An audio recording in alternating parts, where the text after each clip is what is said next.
Rock the Ripple.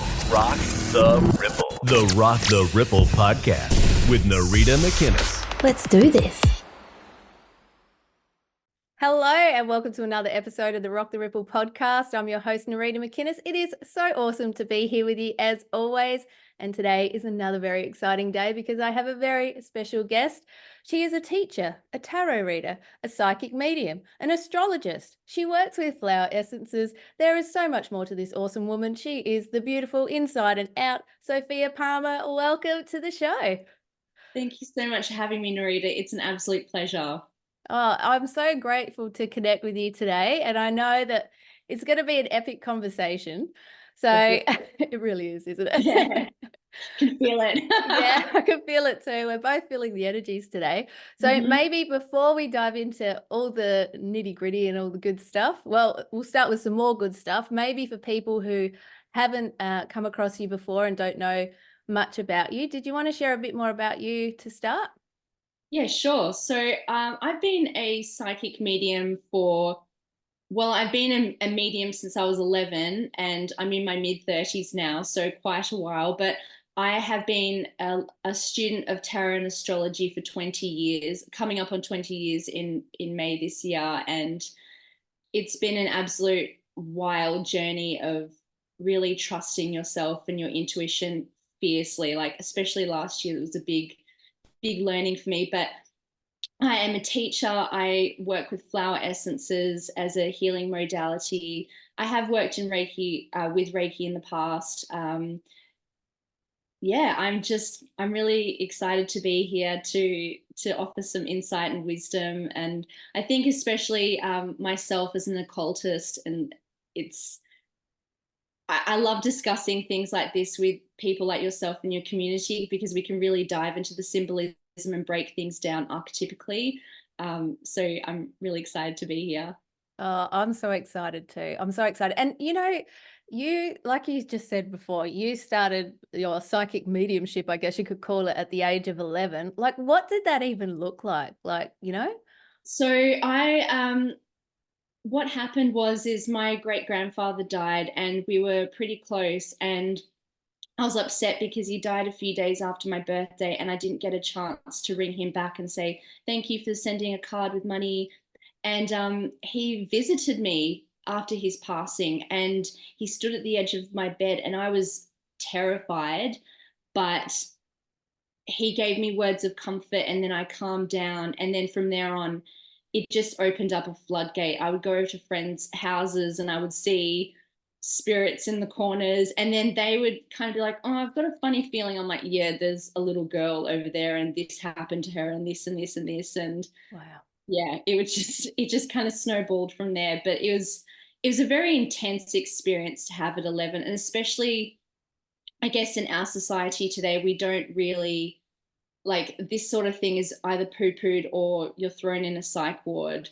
So you're either crazy or completely dismissed. And yeah, it's very much, I guess, that witch wound of existing on the edge of the fringes of society and having these gifts and kind of standing at the watchtower to look over the collective and look at what's happening and see things for what they are. It's definitely confronting. Yeah, I can imagine. Yeah. And can you turn it on and off then? Because I can imagine, you might be going out with friends one night and you're just seeing people everywhere that. Yeah, I mean, so I can turn it on and off now, but in my teens, I could not turn it off. It was it was an onslaught. It was, a very, very intense experience because especially moving into my teens, that's when I started seeing darker forces and also light beings as well, but darker forces. And that was definitely confronting and terrifying. But then also it's very much the hero's journey where I guess like it's a kind of an Eye of the Tiger montage where you kind of learn how to deal with them and then you fight them and then you're an absolute boss. Like, I was a badass at 15. Like, yeah, it was an intense period. That's so impressive. I'm picturing you like with you like a thing on like Rambo, like put down. 100%. Flaming sword. Yeah. intense. Oh, I can imagine it would be. But I guess, like we're all born with these gifts. So for you, you can obviously see. And when you're seeing, this is a question I always have when I'm talking to really gifted psychics and things. Is it that you're seeing with your mind's eye, or you seeing actually apparitions and things like that? Or That's a good question. So I see it, like I do see it. I see it with my third eye, but it's almost like there's an overlay or like a screen over my eyes, like over my physical eyes. And so I'm talking to you, but then I'm also at the same time, I'm also getting visions. Sometimes I would say the visions and the apparitions can come through the mind. It will drop into my head, but then there are some things that I will see as an overlay, I guess you could call it a filter or a lack of filter, really, if we're getting down to it. Yeah. So for example, if I was really looking at you, I would see your aura. I might see what's in your biofield. Like biofield is another word for aura, but yeah, I guess that's a simple way to explain it. Yeah. And do you feel as well? 'Cause I'm a real feeler. Yeah. So Oh, you I have all the clairs. you have Like, all, yeah. yeah, yeah. I think that I'm definitely, I mean, my son is in Cancer. I'm very sensitive, emotional, and empathetic. And yeah, I think it was a really interesting process in my teens, figuring out what was mine versus what I was picking up from, other friends, family members, or the collective, like knowing when something's going to happen before it happens, or feeling a mass loss of lives at once, that sort of thing. That's Yeah. a bit intense. Yeah, that would be. That would be. And as I'm looking at you now, so for people who are watching this, they might be listening or they might be watching. Oh, like I'm seeing your aura as well, moving around. It's very bright and beautiful. So that's lovely. Likewise. Very very expansive, but then the light is shining very brightly out from within your core, your heart space. And it's like I can see very clearly the very strong light beams. And it's like those light beams, I can see them. And this is again where I'm kind of tapping into what's dropping into my head. It's like your light beams reach, I'm hearing across galaxies. So I'm both seeing and hearing now. It's like it reaches across galaxies. So that's how potent you are. Oh, wow. So that must be right, a reflection then. You and I together, we're doing it. 100%. Just a few galaxies, nothing too crazy. No. Oh, this is so cool. There's so much that I want to talk to you about. So I guess one of the other things that I would love to chat to you about, and let me know if you feel like this is a good time to just dive into it, is we're at the start of 2024. And thank you for being my first chin wag for the start of the year. Yeehaw. Oh, I'm so happy. Yay, awesome. Yeah, so that's awesome as well. So what does, I guess, with your astrology as well, I guess maybe a quick sort of overview for some people who may not be too familiar with astrology, and then maybe we can look at what 2024 looks like, what it brings, and what is on your heart around that, that's dropping in for that, both astrology wise and psychic wise and all that sort of stuff. Yeah, so so firstly what I want to say is that when we're talking about the year, I guess we're talking about 2024 as a year, but if you're really talking about the start of the actual new year, we can argue it's either, I think it's both. I think it's the Lunar New Year, which happens, my God, my brain's going blank at the moment, but it's late January, early Feb from memory. Or we can go into astrological year, which is the 20th of March. I feel both. I mean, but at the same time, I guess if we're talking about 2024, collectively, we agree, even though it may not feel like the new year, collectively, billions of people agree 2024 is the start of the year. So that's the energy that we're tuning into.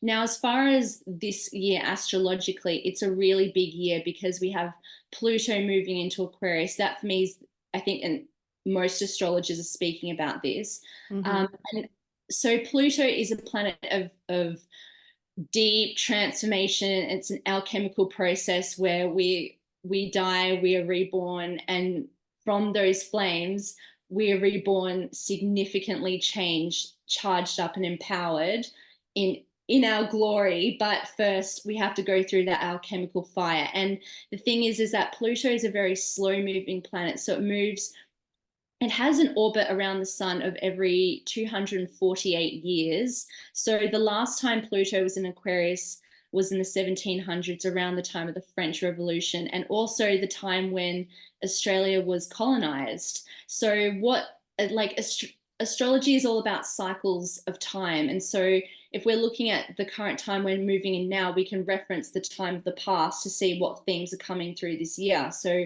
we could say revolution is definitely coming through the next 20 years. I think this year especially, with client lists being released, and especially with Pluto coming into Aquarius being a sign of where we're moving away from being an individual and we're focusing out on the collective, but we're also decentralizing from things like big systems of power, like banks, for example. I think we're definitely going to see a change in currencies, but I do see currencies plural because I also believe that we're going to have microcurrencies or bartering systems where we're really interested in going back to a more fair system rather than, and again, decentralizing from major power of the banks and other things that control the banks. Ding. Yeah.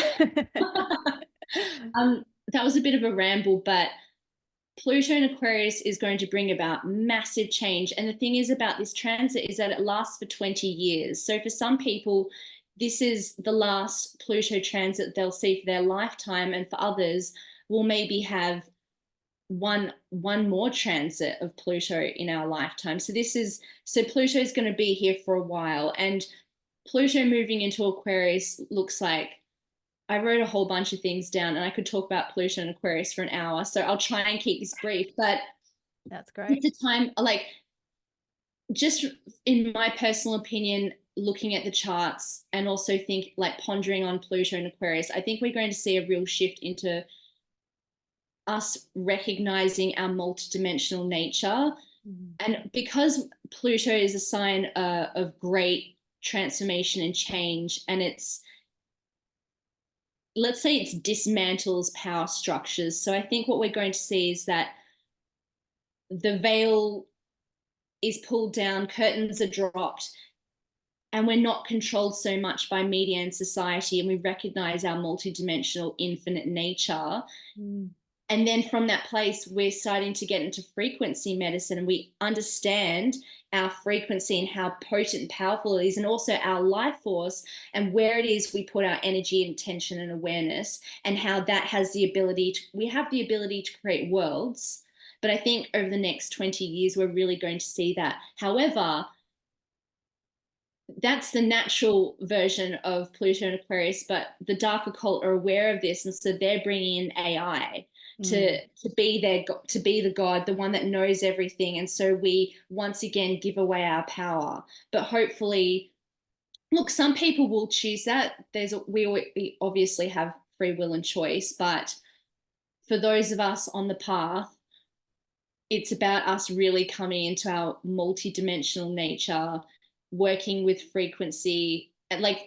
Frequency medicine is the future. That's what I do with flower essences. That's a form of frequency medicine. But you think about Rife machines or healing, the Healy device. I think we're going to see a lot more technologies based around frequency, like healing specific organs, and also even just from a German new medicine perspective, looking at what caused this illness in the first place, and then shifting it from that level of frequency. That was just like, I could seriously talk about Pluto and Aquarius for hours. That's just off the top of the dome. Yeah. Love it. Bloody love it, Sophia. It's awesome. And I love what you're saying about frequency as well too, because I'm all about frequency shifting. We're obviously shifting frequencies all the time, but when we're intentional about it and we're conscious and we create that. So not only do we do it ourselves and use the power of our vessel and our multidimensionality, we can use the tools that are available, which are probably already created, these frequency shifting medicine They're definitely machine. hiding that technology 100%. Yeah. And that's also what we're going to see is that another thing I'll say is that I'm certain that we're going to see over the next 20 years technologies that they've hidden from us, like free forms of energy, again, decentralizing from these systems of power and control. We've moved from Pluto in Capricorn, where it is about those structures of power and authority, and moving into a more decentralized place of sovereignty. So sorry to interrupt. No, not at all. I love it. That's great. I mean, that's the thing, like this, and this is why I think, you and I were talking a little bit off air before as well, like the excitement that's building, like there is a lot of energy on both sides of the coin, I guess you could say. Yeah. And there's so much happening. And I guess when we're conscious and aware of ourselves and know ourselves well, we can be aware of where we're at and how we can contribute to the whole. Like, what are you feeling into that and that sort of thing?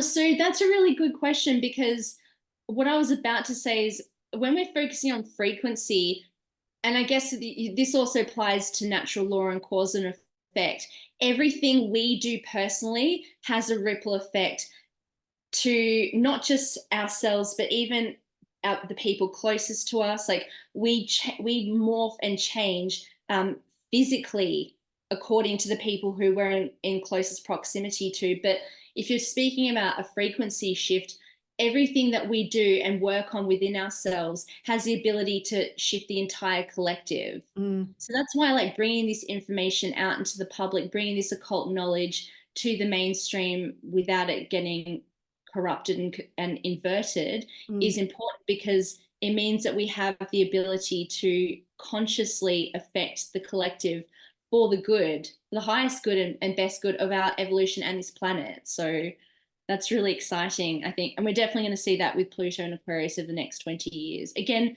there will be that dark occult overlay of AI, and we can even see the light in the AI as well. There is, of course, light and dark and everything, but that polarity shift. But yeah, it's going to be a really exciting, transformative. Things will never be the same. Like we can't go back. I'm excited. I'm actually excited for the chaos as well. Yeah.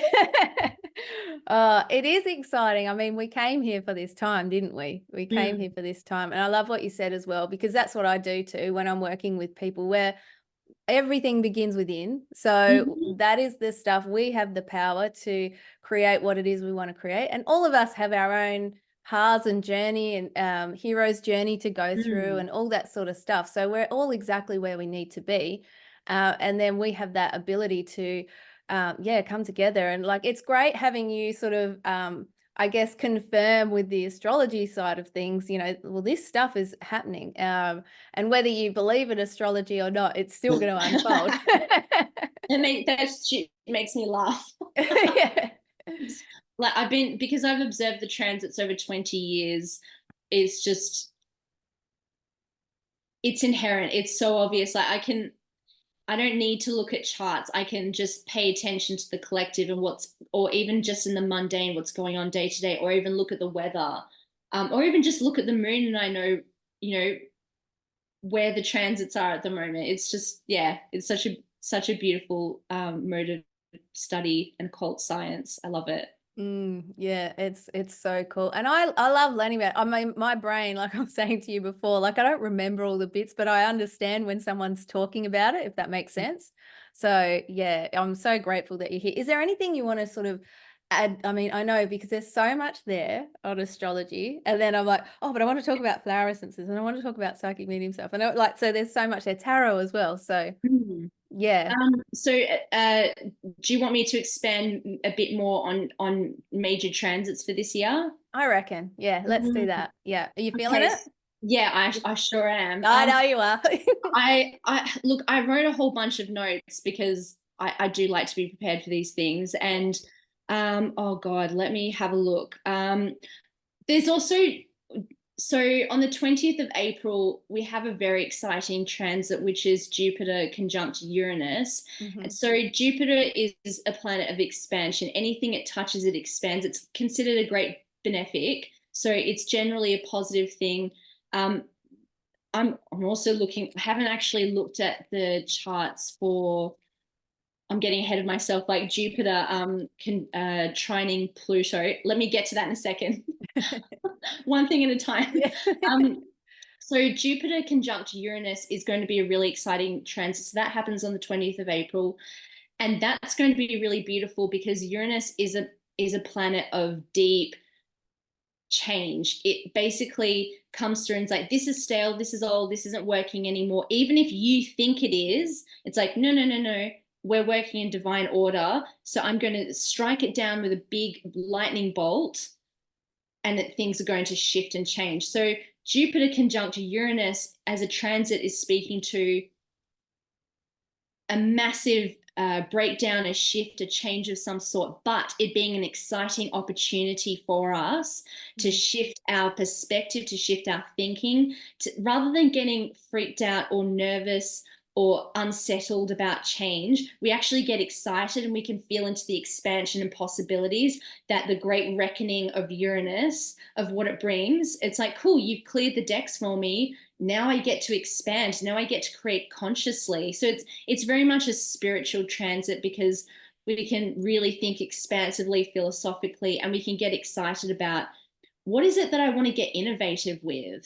How do I want to really shift my path radically and take responsibility and take charge of my life for the highest and best good of myself and humanity? Because Uranus is connected to humanity and Jupiter is connected to, I guess, philosophy and also natural law. So it is interesting. I do think that this is going to be a year where people come back to natural law and common law, especially as they see the kind of curtain fall and they see the great corruption in government and celebrities and everything that they're invested in. They see it all collapse. It's like, we'll come back to natural law because it's the only law that actually matters. Yeah. And for those who, are listening and they'll say, natural law, what does that mean? What does that mean, Sophia? So I guess a very short explanation is natural law is moral law. So it's a law that it's a truth that is, it is the truth. There's no objectivity with natural law. It is just the truth. So you have natural law locally as far as what country you're on and those natural laws. But I guess natural law as far as moral law is speaking to, I guess you could call it the law of cause and effect. If we're going to break it down, there are 7 natural law Hermetic principles from the Kabbalion. But if we're going to break it down, natural law is cause and effect about everything. And we were speaking about it before, like every step you take has a ripple effect. Every move you make, every word you speak has a ripple effect. And so there are going to be karmic consequences for when you step out of alignment, but it's not going to be an instant karmic reaction. It's more so something we're going to see manifested in the collective, or that's locked into cycles of time that you'll experience in the next life. So it's a karmic smack from something in the past. I guess that's a very short answer to a very long question. But something I wanted to say as well is that I believe natural law is inherent within us. We know when we are doing the wrong thing. It's like before we make a move or take action, we can feel it. If we're actually present in our bodies, you can feel it. There's something in the air. There's maybe a little voice. You're in a Jiminy Cricket saying, that's not the right thing to do. You can feel like maybe the air gets tense or stale, and you can also feel this as well, like when you go out into country and you're in a place you shouldn't be, you can feel it in the air. Things feel tense and still, and there are eyes watching you, and it's like, you shouldn't be here. It's very much that. Yes. I guess that's a bit of a short ramble on natural law. Yeah, no, I love it. And I love what Mark Passio says too. Like, I think it's him that just brings it down to do not harm. Exactly. Do no harm. Like I literally do not harm flies. I have fruit flies in my kitchen at the moment because we had our scrap bin outside very close, and it just let all of them in, but I will trap them and then release take them them out. outside. Yeah. Like, it's just, yeah, I'm always thinking about, in every single moment, I truly live by natural law, in the sense of, how is my words, my actions, my thoughts, how is this affecting my reality, and how is it affecting people around me? Because here's the thing with natural law, the reason why it's important to be morally correct is because when we're out of alignment, it affects everybody. So it's not just, they're not just personal consequences for you, they're collective consequences. And we're seeing at the moment collective consequences of our misdeeds and our inaction. So we haven't spoken up, say, against genocide happening right now, or we haven't, or, like, something I do everywhere I walk is, I believe in the principle of leaving a place better than the way you found it. So every time I go for a walk, I always pick up rubbish. And I mean, like, even the tiniest bits of plastic that are, no bigger than your thumbnail, I'll pick up rubbish everywhere I go, because I believe in cleaning up my environment and creating a positive ripple effect. And even if it's just me doing it, it will have a positive ripple effect. It's like someone sees me doing it and then they're inspired to do the same thing. Or I see an old lady doing the same thing. We have really good chats about this process. So yeah, just some 2 cents about natural law. Yeah, no, I love that. I love that. And you're right, because it does create that ripple effect. And when you are aligned with that frequency, like you're going to the shop, that's what I always think, like you're going to the shops and you go to the grocery store or whatever, and how your frequency is, your aura, like that spreads out. You're just, Absolutely. and that's just, even just a smile to someone who and they might have been having the shittiest day. I mean, I always say that, but like just a smile to someone can turn their day around. You don't know what they're going through and things like that. And that creates a ripple effect, Precisely. And that's such a small deed, but it can mean the world to that person. Or say, speaking to an old person who doesn't get much company, it's like that interaction means the world to them. Like something I did during the start of the pandemic is I made a conscious effort to smile at everybody I met, and especially to make friends with the old people in my neighborhood. And I was living in a Greek neighborhood in Melbourne, so I got to know all the yas, and yeah, it was so funny. They were like, "Are you Italian?" I'm like, "Yeah," and they were like, "Oh, we're Greek. Italians are the same. Greeks and Italians, we're the same. We're the same." It was very cute.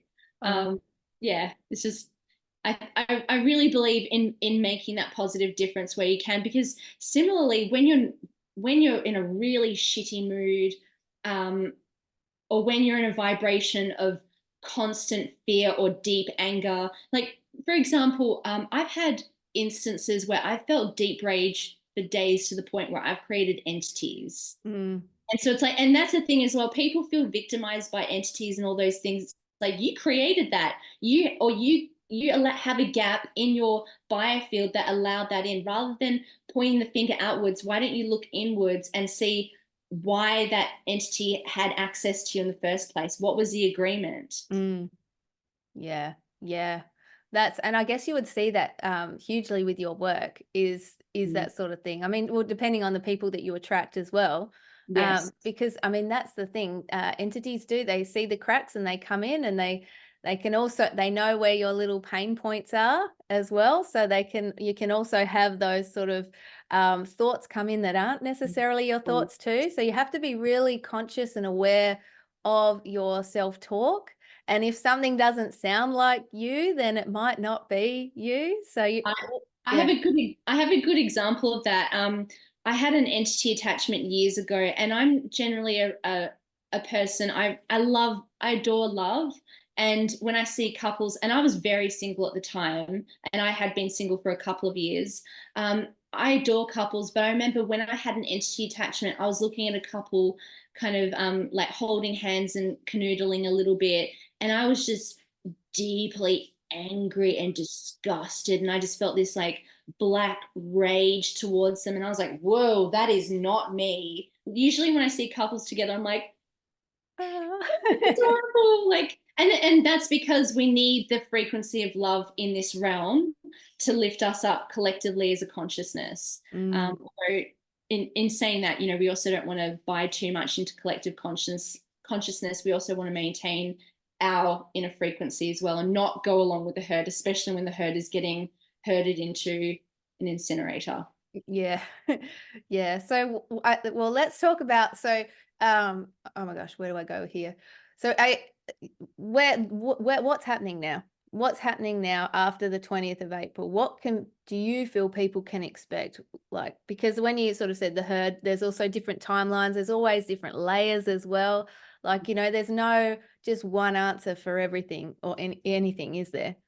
Yeah. So, gosh, it's such a big question. Yeah. Okay. So where do I go from here? Can you repeat the question? I don't even know what my question was. Yeah, it's like, okay, you know what, I got it. When you're speaking about timelines, 2024 is a really interesting year because in my opinion, I believe 2024 is maybe our most pivotal year of the decade. And what I mean by that is that 2025 for me is when things are getting locked in, you've made your choice, and that is where you're being led down the conveyor belt, either which way. But 2024 is a pivotal year because it's like, all right, do you want to change your reality? Are you ready to be aware that you're a conscious creator of your universe, that you're an infinite being where gods and all other beings that we, you know, people pray to actually jealous of us and the abilities we have, and people don't recognize this. But from this state, what reality are you creating for yourself and the collective? So, for example, are you buying into the fear of a digital currency and not thinking, okay, from another perspective, how about we come up with our own bartering system, or how about we come up with our own currency? And being an innovator and being an active, conscious creator in your reality. Or what else do I want to say about this? Oh gosh, I lost my train of thought. Okay, so another perspective is that if we allow ourselves to go along with, you know, the thoughts and processes and programs that we have at the moment, that's going to lead us to the conveyor belt of locking ourselves in, versus if we examine ourselves and if we have the courage, I believe like a key word for this year is courage, to look at ourselves, look at our shit, look at our programs, look at our, let's call them inner demons or snarled beasts within us, and we approach them with love and gentleness, and we deprogram ourselves and reprogram ourselves with what it is we want to create, then we can have a magical 2024 and beyond. I really do believe that we're going to see mass split timelines this year, because everything that we're going, every which way that we're going this year is all based off of our programming. So if you don't clean up your side of the street, if you don't clean up your inner karma and really look from a natural law perspective at how am I creating my reality and how am I actually creating this victim mode? And do I even want to be there? Victim mode has no place in 2024. And if you carry that with you, I promise you there will be some karmic smackdowns. And you'll just go deeper and deeper into that victim mode consciousness. And I do want to say to people, you can't rescue those people who are deep in that mode. They must rescue themselves. Step away from people who are in victim mode and let them figure it out for themselves, and come back to you and focus on what can I do. And also, if I'm seeing this victim mode consciousness here, maybe there's something within me that also has a victim consciousness. And how can I shift that? Again, you spoke about it yourself. When you do the work from within, it truly does create a ripple effect. But we also don't want to fall into solipsism where we're navel gazing for the sake of, I'm doing this for the collective. But, you know, you're not, you know, there are conscious action steps that you can take. For example, calling up your council and complaining about fluoride in your water, or towers attached to our mains water supply, which is insane. That's insane. So I guess all of that to say is that it really is a choose your own adventure year based off of your programs, your frequency and vibration. And it is your responsibility as to how you shift that, and also shift things collectively, like not just, again, navel gazing, but thinking about how do I want to be a conscious creator for this entire collective and humanity? Because you said it yourself, we were born into this time, we chose this time, we didn't just come here to navel gaze. And for, like, people are talking about this year being a year of manifesting, but it's not about manifesting. It's about recognizing that you are a conscious co-creator with the universe, and that you're creating worlds with your words and with your vibration frequency. And you can shift entire realities. You can collapse timelines and build new ones at will. So it's not about manifesting a car, a house, or a relationship. It's about manifesting an entire reality for yourself and a collective. And especially because we are coming down to that narrowing point of, you choose this conveyor belt or that one. I mean, there are a couple of conveyor belts, not two, but yeah, it's just, I guess it's choosing your own adventure with consciousness, and also willing to step up to the plate with courage to face, if you can face what it is that's going on within you, clear that karmic debt, and really reprogram yourself very consciously. Manifesting is like a blink of an eye. That's just nothing in comparison to what it is you can truly create. Yeah. Oh, you're speaking I my don't know if language, that makes mate. sense. Yeah, totally. Absolutely. I totally agree. And I mean, that's the work that I do as well. I help people reprogram their subconscious mind. And it's Yes. because when we do that, we're consciously creating. And it's just, I love what you said as well, too, because I feel that, and I know I can feel it around me too, is the word courage.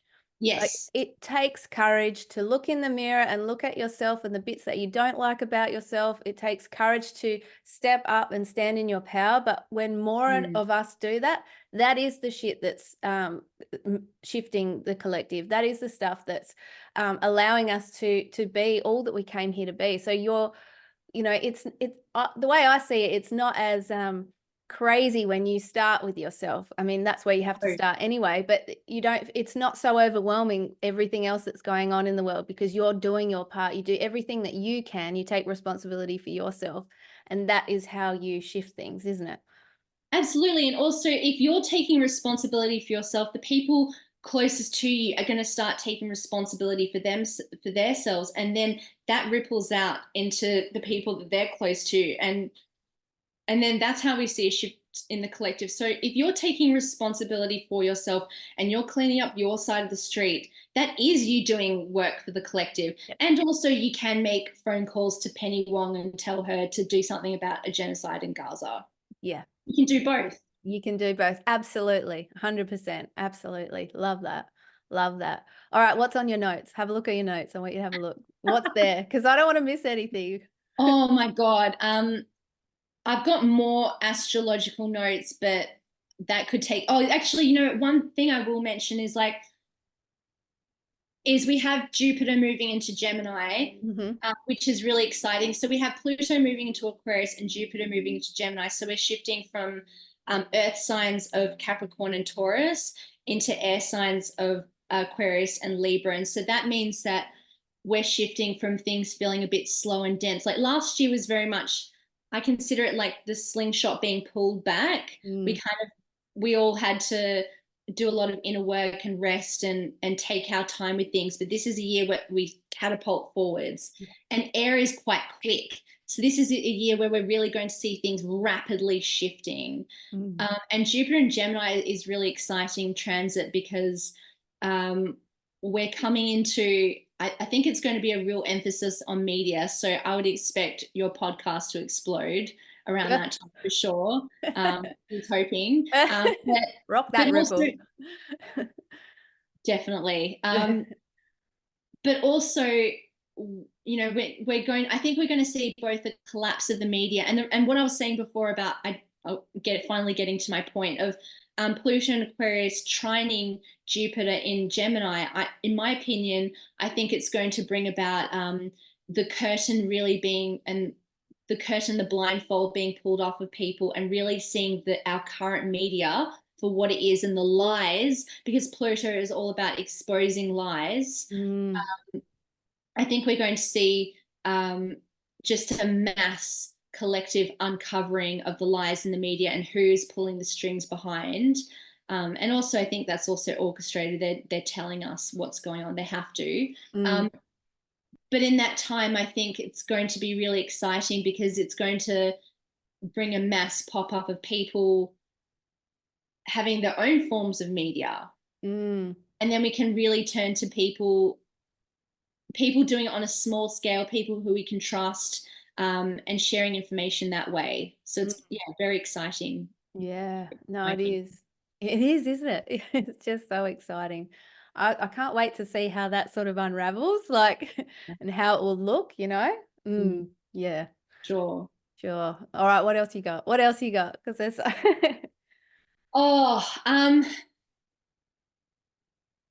I think I'll leave it there astrologically right now. Like, feels a good something. spot. Yeah, I think it's interesting. What I do want to say is about looking at the tarot of 2024 is quite interesting. So we have the Strength card, and that's the corresponds to the number 8 because 2024 boils down to the number 8. So what's really interesting about strength, we were talking about courage. Another word for strength and courage is forza, and that's Italian, and it basically means willpower, courage. It also speaks to life force and the willpower to move forward into the phase of victory. So, and the reason why I say in Italian, because it has all of those meanings, and also that in itself has a frequency and vibration.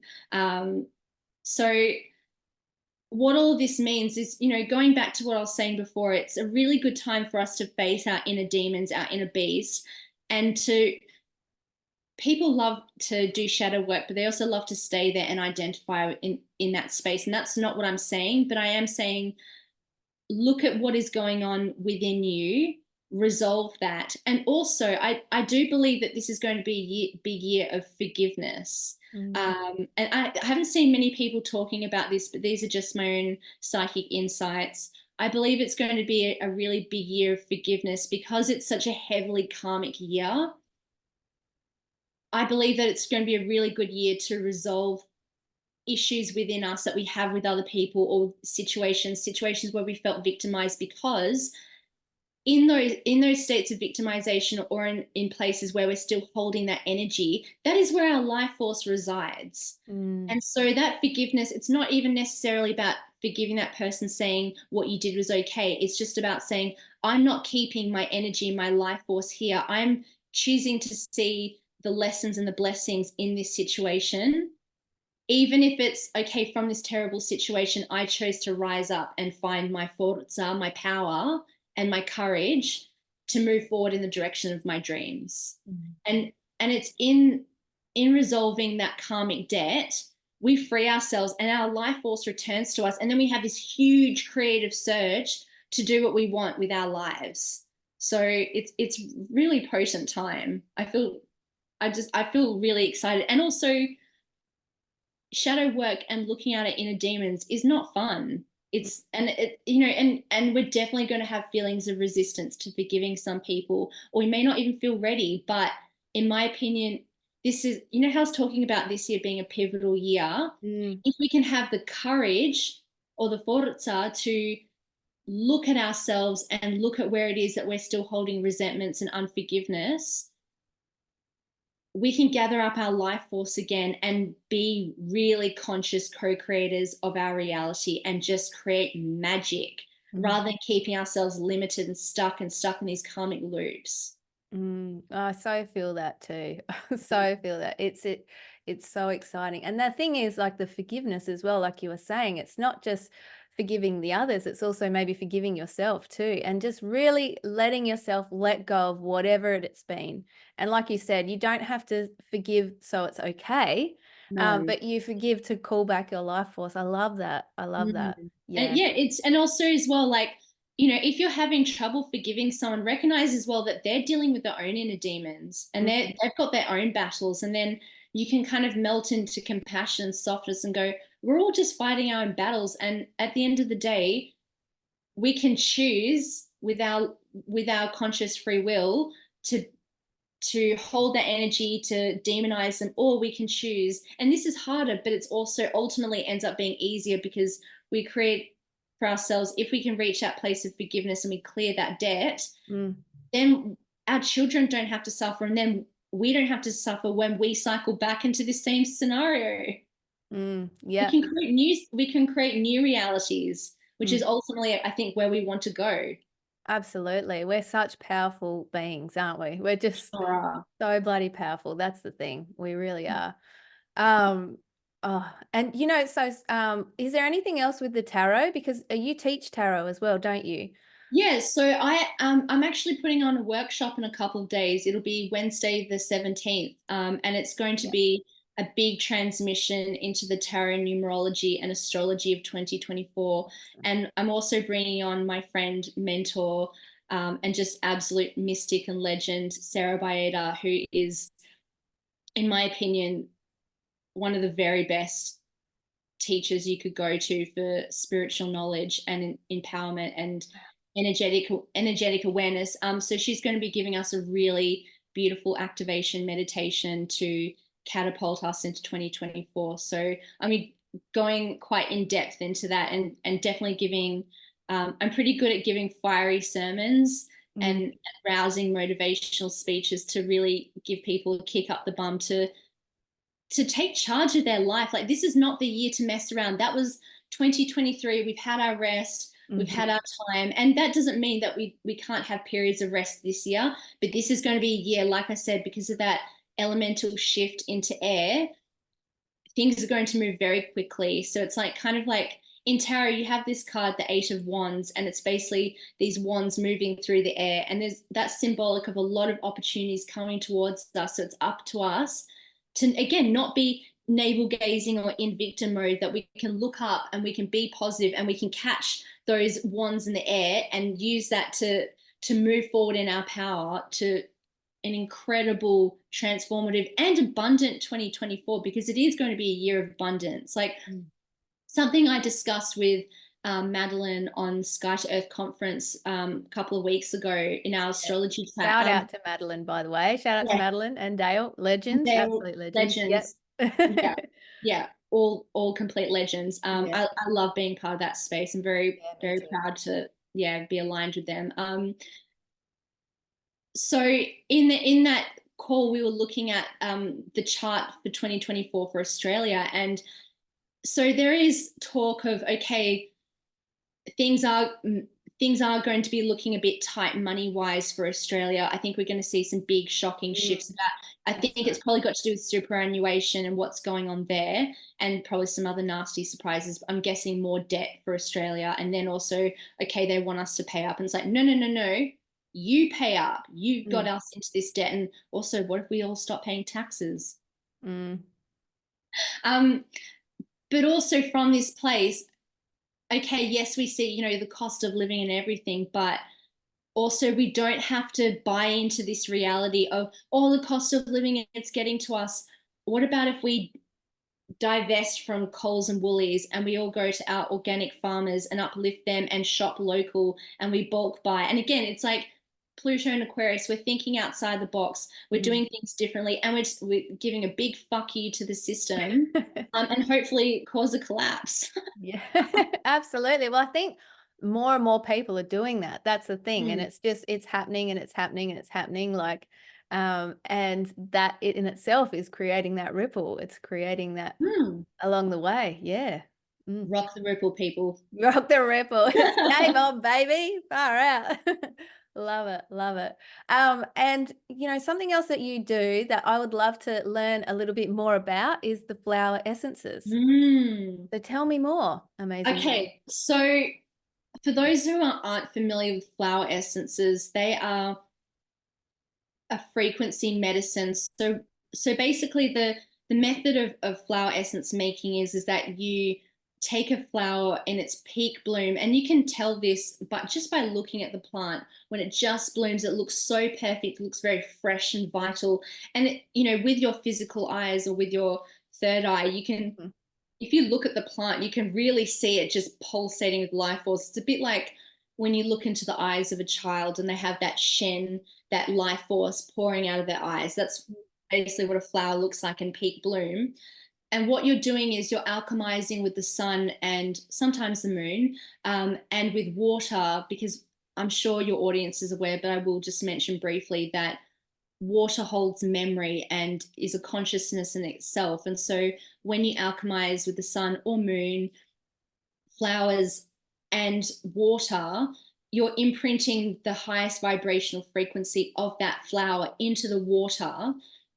And then you make a tincture from that, so it's preserved. And then you dilute that that flower essence, that mother tincture we call it, into a couple of drops into a bottle, and then that's further succussed with water to imprint its energetics, its highest vibrational frequency into that water. And then, so it is a subtle frequency medicine. It's not, I wouldn't say, like a lot of people take it and not really notice the effects, but that's because they're maybe not journaling frequently, they don't have a meditation practice, so they're not consciously engaging in it. But if they actually reflect on their thoughts and behaviors and shift in frequency the last couple of weeks, on reflection, they are able to see that they have had a frequency shift. And so what flower essences can do for you is, as I mentioned before, they're definitely a frequency medicine, but what they can do is they will bring up to the surface issues that you need to look at and help you process it in a very smooth and graceful way. So, I mean, I did say that flower essences can be subtle. They can also be not so subtle. So one of the first flower essences I ever made was bluebell, and I built up a relationship for years with this plant before I approached it to make an essence, because one of the things about flower essence making, or potent flower essence making, is that you should have an established relationship with that plant, because it is a conscious being. It's a celestial being in I don't want to say human form, in earthly form, in the form of a flower. It's blessed us here with its frequency and its presence. So from that place, sorry, I'll get back to the bluebell flower essence. So I ingested, I think it was a teaspoon of this raw mother essence without any dilution. Oh, shit. And I bawled my eyes out for an hour and a half. And I just could not stop crying. And it was just an enormous, enormous release. And then from that release, I was really joyful and playful, because the energetics of bluebell is, one, to connect you into the fae realm and with the fairies, but also to connect you into that childlike joy and wonderment and play, and to not be so uptight and so work focused, and to have a good work-life balance. Because if you are in that state of play and relaxation, that's when your brilliant ideas drop in.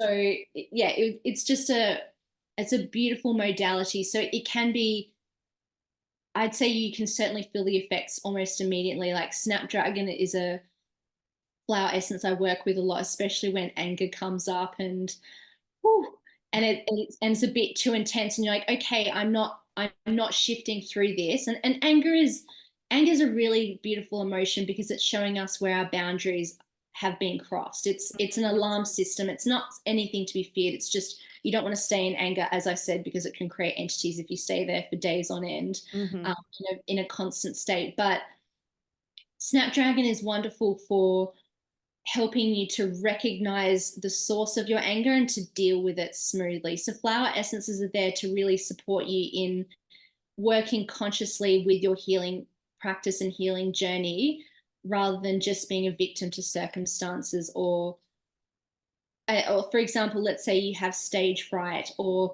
a fear of speaking, or you're extremely self-focused and you don't really think about others. Flower essences can be really beautiful for that. The way I make flower essences is, or the way I blend and formulate flower essences, is that I do single remedies for people, but I'm finding more so these days, it's very much an alchemical process for me, where I really sip the flowers and they tell me a story. And from there, I'm formulating something that, so someone might come to me for a consultation and they're telling me what's going on in their life. And I'm like, yep, I hear all of that. And I take my notes, and then I go to all of my flower essences, and they're like, yeah, we hear that story, but this is actually the real issue. And if we address this, then all of those issues resolve themselves. And that's also the way I work in tarot as well. Someone will come to me about relationships. I'm like, actually, it's your finances that need addressing. When you address that, the relationship resolves itself. And I guess it's about, if you look at German New Medicine or the law of correspondence, law of cause and effect, you can see that when you get down to the core reasoning of why this illness or this imbalance has occurred, and you address it either with its polarity or similar, the law of opposites or the law of similars, you can create, again, that really beautiful frequency shift, and then everything is harmonized, and then you're creating that a resonant harmonic frequency rather than being a place of discord for others to be around. Yeah, you're balanced. You come back into balance, don't you? Yeah, I love that. That's so cool. And when you're talking about the flower essences and how you do it, it's sort of a little bit similar to homeopathy in a way. They're very similar, yeah. And especially and it's the same, it's basically the same thing in that dilution process. So it's not about taking big doses, because you actually do want to dilute it. And sometimes when I'm making a flower essence, I might accidentally fill it up with alcohol, and it might spill over. And so you're like, oh no, like some of the medicines come out, but that's actually a good thing, because what I find is that that person might be particularly stubborn. So you actually need you need a big dilution, because you want that frequency medicine to go in at a cellular level. So you want it to kind of penetrate even smaller than the cell, to be able to pass through and do its magic. Yeah. And it's just nuts though, because like, I mean, I've done a lot of homeopathy, and you just think these 2 little drops, but if you aggravate, if like you said, if you have too much, like, yeah, that shit really does work. Yeah, exactly. And you can feel it, and you can, it can be very intense. Like, for example, oh God, what was I going to say? I made a flower essence recently on the the full moon in Cancer, and I made it with a Queen of the Night flower, cactus flower, and it only blooms at night. So you know how I was saying before about how we mostly use the sun to alchemize flower essences. In this case, we use the moon, because the cactus flower only blooms at night, and then it dies and closes in the morning. And so I alchemized it with the frequency of the moon. But what I also did was I collected some of that water, and I froze it using Veda Austin's crystallography technique. And what was amazing is that in the image of the ice, there was a perfect flower. You could very clearly see the cactus flower, and it took up the whole petri dish. Wow, that's so cool. She's got some incredible stuff. It's just mind blowing, isn't it? Yeah, it's absolutely amazing, her work. We talk about Dr. Masaru Emoto, but I feel like Veda's definitely not only taken his work, but she's pioneering a new method, and it really benefits us all. And it's also a really beautiful way to introduce muggles or normies, whatever you want to call them, to this process, and show you that water has a consciousness, and also we are 80-90% water. So what are you programming yourself with? Yeah, absolutely. Like when you're drinking the water, don't drink angry. What's the old wives' tale? Don't drink angry, because you're putting that in your system. Drink with love, baby. I always think about that. Even for example, if my housemate's talking to me and I'm pouring myself a cup of water and she's complaining, I'll cover my glass and I'll focus on pouring my light into that glass. Things like that, just to protect it. And then once the conversation's over, I will reprogram the water very consciously before I drink it. Yeah, I love that. That's awesome. And that's why, like, you can put words on your water bottle, whatever you want to be: abundance, love, health, Or whatever it is. even for example, in this conversation that we're having, I've got two. I noticed that. I was like, I drink a lot. It's just to keep my vocal cords moist. But actually, I'm going to take a sip. Yeah, go for it. I will too. So during this conversation, all of this water is is absorbing our conversation. So what I say to students at the start of our call is have a glass of water there, like a plain glass of water, so that it's absorbing everything that we've learned today, and then you can drink it so that you're literally digesting and alchemizing into your cells what it is that we've discussed. Love that. Oh, that's so cool. I think because I'm always drinking while I'm talking on the podcast. Like I always have to have, like I must be naturally doing it. But Yeah, yeah, you're that's cool. naturally alchemizing it and integrating the call. So that's really cool. Yeah, that is awesome. Very cool. Oh, Mhm. what else? What else? I don't know how long have we been talking? Maybe we might have been an hour. I mean, is there anything else on your heart that you want to share? Don't sleep on this year. Like I was really speaking to forza or courage. This is such a beautiful time for you to step up into your life, whatever it is. Give me a second. This is a year for you. Let's say this is going to be a big year for entrepreneurs. If you're wanting to step up, especially again, divesting, decentralizing from the system, like creating our own way of doing things, pioneering the new way forward, especially because we have the North Node in Aries right now.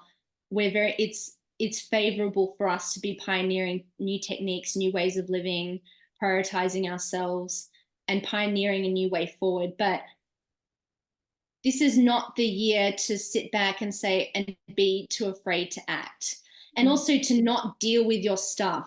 I made that point before, that we really need to clean up our side of the street in order to truly be conscious creators of our reality and of our future, because Aquarius is all about future thinking, and Pluto's in Aquarius is this reckoning. There's a lot of chaos going around, but I feel like because we've been born into this time, it's up to us, and especially everybody watching this, I charge you with the call to be a conscious creator of your reality and get your ass up off the couch or up of your seat and change your life and be the change you want to see in the world. This is not the time to play it small. Have courage, believe in yourself and what it is. There's something in your heart that wants to emerge. Listen to it and follow it. Don't wait. If you do, you will sorely regret it, and you'll be on that conveyor belt sorely regretting, excuse me, the fact that you didn't act this year. It's not the time to play it small. It's not the time to sit on the sidelines. It's a time to show up, to be brave, to say what needs to be said, do what needs to be done, and listen to the call in your heart of your purpose, and listen to it, and not get distracted by the bullshit, because there's going to be, I think we've kept this fairly light. We all know that there's going to be some hectic things happening this year, but it is vital that you know yourself and you come back to yourself and you have courage. This is why, again, with that shadow work aspect, you need to understand yourself full spectrum, not just, the love and light side of me, all aspects, all facets of yourself. Then from that place, you can create magic and be a true conscious creator of your reality. Mic drop. Absolutely. Couldn't agree more. You're speaking my language, woman.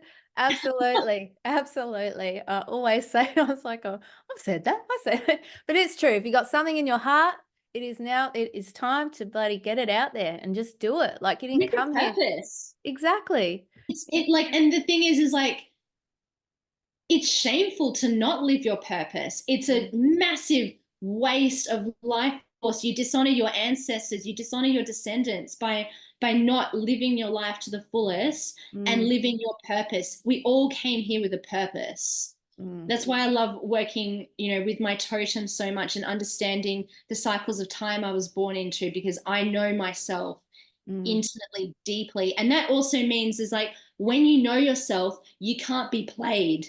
And this year, there are going to be many attempts as the curtain falls, as people are going to lose their minds this year from the massive collapse and the radical shifts in paradigms that we're going to see, people are going to lose their minds because they've invested so deeply in it. And so that's why it's important. People like us, everybody watching, you hold that coherent frequency so that you can uplift these people who are losing it without going in and saving them. That's not our job, but also to assist the collective in uplifting them and bringing them into that new earth. It's an interesting phrase, but I guess I'm not going to use the word new earth. Actually, what I want to say is again, being a conscious creator of our reality and creating something positive for the collective and for the earth. Yeah, well said. Well said. And your totem as well. That's a magpie, isn't it?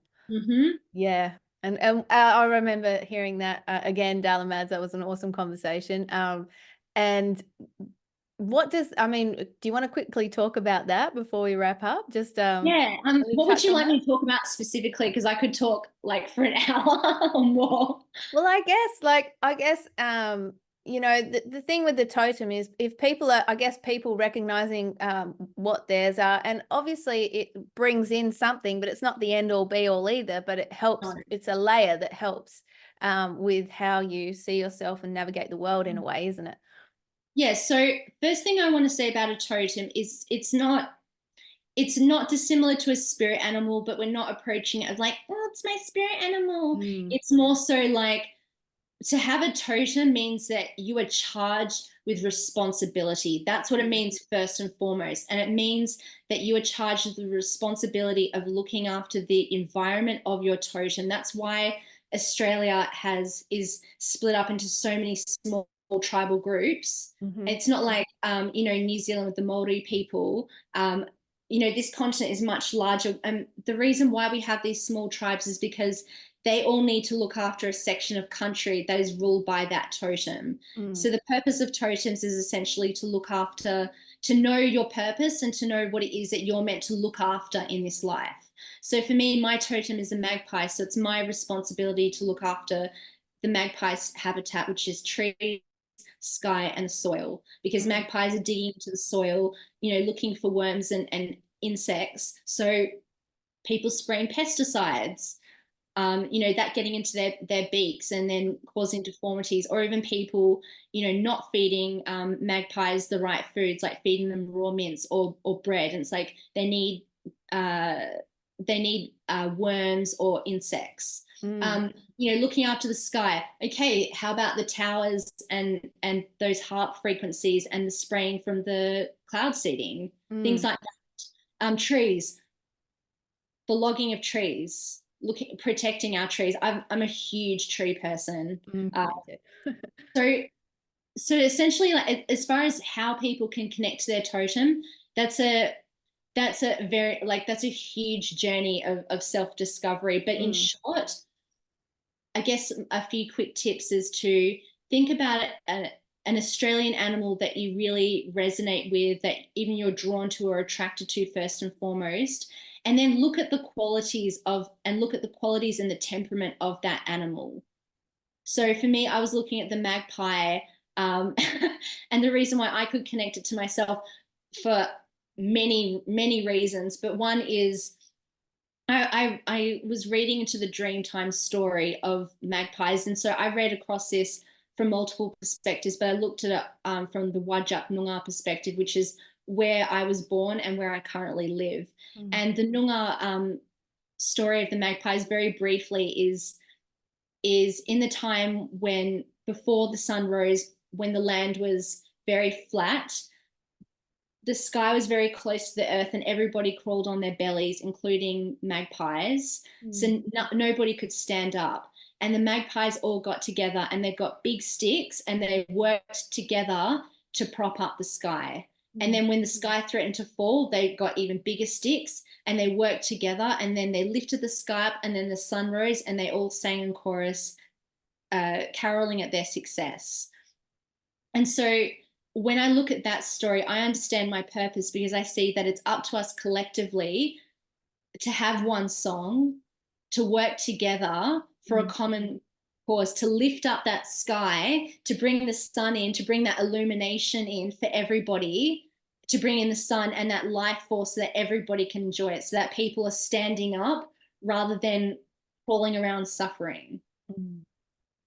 Yeah, love that. Very short, brief description of, but look into those temperaments, and it's part instinct and part research. Listen to your intuition, and then do your research, like look into their habitat, look at their temperament, look into their dream time stories, and connect it up that way. Like, I can even see it reflected in my chart. So in my rising or my ascendant is a Leo rising, and that is ruled by the sun, and that is that rising, so that horizontal, so it speaks to the sun, and magpie is, I guess, its planetary ruler is the sun. So, and so is my chart ruler. So even just little things like that. And I can even pick it for other people, like my partner, he's an eagle, a wedge-tailed eagle, things like that. So yeah, it's such a fun journey. I love figuring out people's totems. So people, okay, so let's go to that. So how can people work with you? And when they do work with you, is that something that you can help with them with as well? Yeah, so I guess working with me, I classically what I do is I offer tarot readings, and also astrology readings. That's kind of like a cover for all the magical things that happen in that space. So we do deep energy work as well. But as far as figuring out your totem, I am putting together a course called Homecoming, where we dive into the totems, and we're really diving into our purpose, coming back into our bodies, coming home to ourselves, and then from that place we can create magic and really walk in alignment with the earth and with purpose. Because I think a lot of people are walking around directionless. Like a lot of my work is people at a crossroads, they're feeling directionless, lost. They've been heavily influenced by everybody else. And so it's my job to bring people back to themselves so that they can find their purpose. And this is also part of my magpie totem. It's helping people figure out their purpose so that we can all lift up the sky. And lifting up the sky means that I'm here to empower people and lift them up and encourage them. Like, I don't hold a lot of jealousy for people. I want to see everybody succeed, because magpies are the symbol of success. It is my deepest wish to see everybody succeed, because when we all succeed, it's that frequency shift, right? And the huge paradigm shift where we bring about new earth. But as far as working with me further, so I offer tarot, psychic medium, astrology readings. I have my homecoming course. I have my workshop coming up this Wednesday on the 17th. So that's going to be a really potent 2024 transmission, one hell of a motivational kick up the bum, and also a really potent activation to just catapult you into this year. I'm also putting together another round of my tarot course. So that's going to be released February or March, and that's called Choose Your Own Adventure. And it's the way I teach tarot is I teach it from, I've been studying it for 20 years, so I have a lot of experience. I've seen thousands of clients, and the way I teach this course is I teach it from the perspective of reading it intuitively, breaking down the symbolisms, looking at the numerology, the astrology, and from there being able to choose which way you interpret the cards, whilst also strongly listening to your intuition. There's a big emphasis on coming back to your own wisdom and empowerment. And in that course, as with everything I do, I say I offer one thing, but it actually does so much deeper. Like with the flower essence work, and also I offer flower essences, which I should probably mention that as well. So I do a lot of things. Yeah, no, it's awesome. You do. And we'll link all of these links in the description or show notes. So wherever you're listening or listening to or watching this, just head to this description so you can connect with your fabulous self. So we'll have your special workshop that's coming up. Was it the 24th, did you say? The 17th. 17th. I don't know where I got that number from. So it's the 17th. I'll pop that in the description as well. And how can people find you online, by the way? So you can find me at truenorthwitch.com, and you can also find me via Instagram, also at truenorthwitch. Awesome. Oh my gosh, it has been so incredible chatting with you today, Sophia. Thank you for all your wisdom and insights and just all the good stuff. I've loved it. You at home or wherever you're listening to this, I'm sure you've loved it too. So feel free to give it a like, share, subscribe, do all that sort of stuff. And thank you for being here with us as well too. But Sophia, just thanks again for being here. Thank you so much, Narita. This has been so much fun, and yeah, just a really enlightening, powerful conversation. Thanks, mate.